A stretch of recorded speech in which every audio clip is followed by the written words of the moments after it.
The Word of Life for May 2024. Whoever does not love does not know God, because God is love.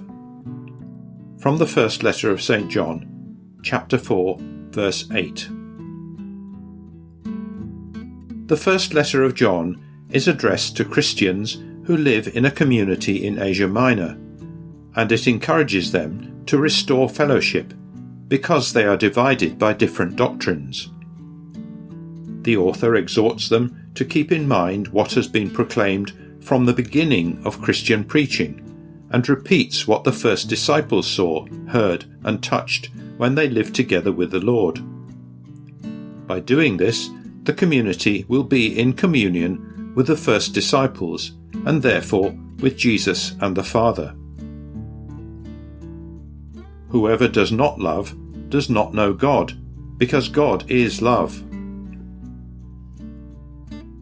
The author gives a reminder of the very essence of the revelation received by believers. He emphasizes that, in Jesus, God first loved us and totally took upon himself human existence with all its limitations and weaknesses. On the cross, Jesus shared in our separation from the Father, experiencing it in his own flesh. He brought healing through the total gift of himself, in loving without limits or conditions. His words and his life show us what love truly is. From Jesus' example, we understand that to truly love involves courage, hard work, and the risk of facing adversity and suffering. But those who love in this way participate in God's life and experience his freedom and the joy of self-giving. By loving as Jesus loves us, we become aware that we become free from ourselves and from the selfishness that closes the door to communion with our brothers and sisters and with God. Whoever does not love does not know God, because God is love. The human heart has always longed, perhaps unconsciously, to know God who created us and who knows us in the deepest way possible.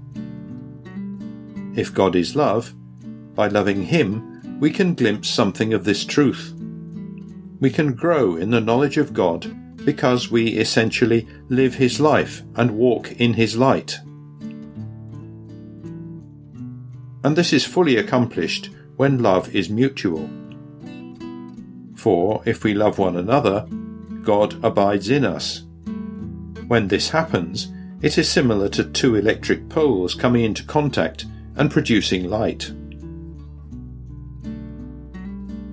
Whoever does not love does not know God, because God is love.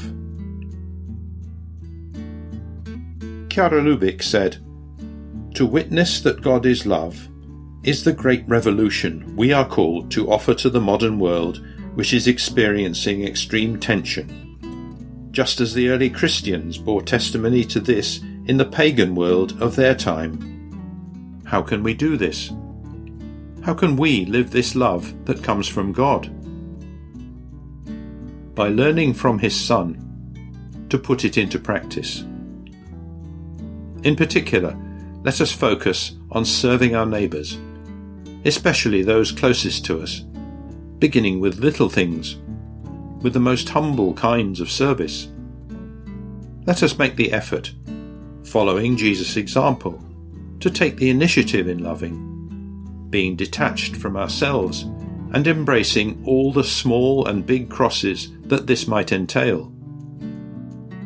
In this way, we too will soon reach that experience of God, that communion with him, that fullness of light, peace, and inner joy which Jesus wants us to have. Whoever does not love does not know God, because God is love. Santa often visited a care home for the elderly that was run by a Catholic association. One day she and a colleague called Roberta met Aldo, a tall, very cultured and very wealthy man. Aldo looked sternly at the two young women and said, "Why do you always come here? What do you want from us? Why don't you just let us die in peace?" Santa didn't lose heart and told him, "We're here for you, to spend some time together, to get to know each other and become friends." They continued to visit the home regularly. Roberta recounts, "That man was particularly closed in on himself and dejected. He didn't believe in God. Santa was the only one who was able to get close to him, gently listening to him for hours. She prayed for him, and on one occasion gave him a rosary which he accepted. Later, Santa learnt that he had spoken her name as he was dying. The pain of his death was lessened by the fact that he died peacefully, holding the rosary she had given him. Whoever does not love does not know God, because God is love.